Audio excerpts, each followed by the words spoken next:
Hey, how are ya? You can't answer me back. At least not right now. Not while I'm right here sitting in the park. And by the time you do see this video and reply to it, I'll be long gone. I'll probably be at home working on the back deck or walking my Great Dane or maybe even napping or something. I actually prefer these solo conversations. Just me and my video camera. And I prefer them to, in real life conversations, IRL. And I'll tell you why. I actually have 5 very good reasons why I prefer talking to my camera than having conversations in real life. Number 1, you can't interrupt me. I can just ramble on and on and on, right? I mean, you can pause me, you can fast forward me, you can stop me, you can close the window even, but you can't interrupt me like right here and right now, which I happen to think is awesome. Number 2, I can't edit what I say in real life. So you know how things just kind of spill out of your mouth really quick before you have a chance to think about it before you say it, and it's already said. Nothing you can do about it when you're having a conversation in real life. But on video, I got the edit button. So I can just, cut out what I don't want to share with the world or what have you.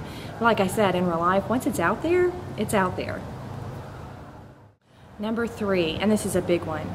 In real life, I can't moderate comments. I have to either respond to it or ignore it right there in the moment. That can be awkward sometimes, especially if they say something just totally off the wall. I really prefer to process my thoughts before I respond to comments. People say all kinds of weird stuff, so in real life, you're just like stuck with it in the moment. But online, the great thing about it, video comments, Facebook comments, blog comments, whatever, I can look at them and I can say, I'll reply to that after my nap. Or, I can just delete it. And number 4, here we go. In real life, you can get sucked into these really long-winded conversations. Depending on how many people are in the group and how talkative they are, you can get sucked into these conversations that last for hours even. And it'd be really rude, to get up and go take a nap in the middle of it and try to come back and rejoin the conversation or pick up where you left off when you get done napping. I mean, that would be kind of rude in real life.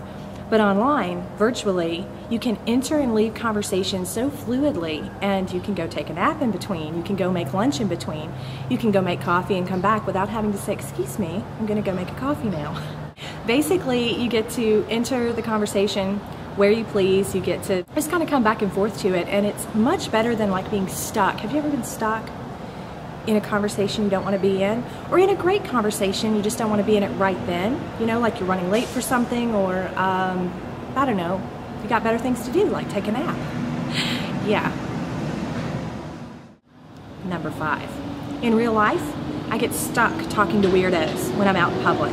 It just happens. I'm a freak magnet. But online, I have the option of clicking block user or just clicking delete. And man, I mean, wouldn't it be cool if everything in the real world, everything in real life, had a delete key or a mute button or a block user? I mean, there are so many people I've met and I just look at them and I think, I would give anything to go, block user. Doesn't work in real life. Hanging out with people in person is cool too, sometimes. But I really prefer writing blogs and video blogging and communicating pretty much this way for the most part. Does that make me antisocial? Nah. Maybe OCD communications control freak? Maybe.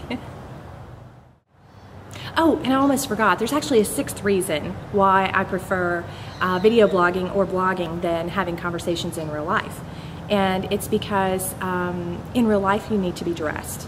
I mean, that's just appropriate. You need to at least have on whatever's appropriate attire for that particular conversation. Now, when I'm blogging, who cares what I'm wearing or if or whatever? That's no big deal. But in a video blog, I'm usually only dressed from here up, and I might have on pajama pants or fuzzy socks or who knows what from here down. You don't know, and that's okay. So I guess that begs the question, since I'm out in public and I'm at the park, am I only dressed from here up? Am I wearing pajama pants? Am I wearing something that totally doesn't match down below? That happens. You'll never know. That's the great thing about video blogging. Even better when you're writing blogs, because it just doesn't matter at all. You can just have your hair all crazy, you can have it up in bobby pins all over the place. It doesn't matter. So there you go. 6 very good reasons you should be blogging instead of having conversations with real people in real life. Not that you're not real people. I meant having IRL conversations. Anyway, so that's it. Of course, I like people. Some people. I like some people, I should say. Let me just get that very clear. And I love having conversations with my friends. You know, we laugh, we cut up, we have a good time. In fact, I'm going out this afternoon and going for a 2-mile walk with my friend Kim, and we'll have plenty of conversations. But I'm really, really picky about that. And outside of those very few, you know, a small handful of people that I really like hanging out with, my video camera is probably one of my very best friends. And hey, I love all you guys on the other side. I love your comments. I love having conversations with you. I just really like doing it on my own time, in my own way.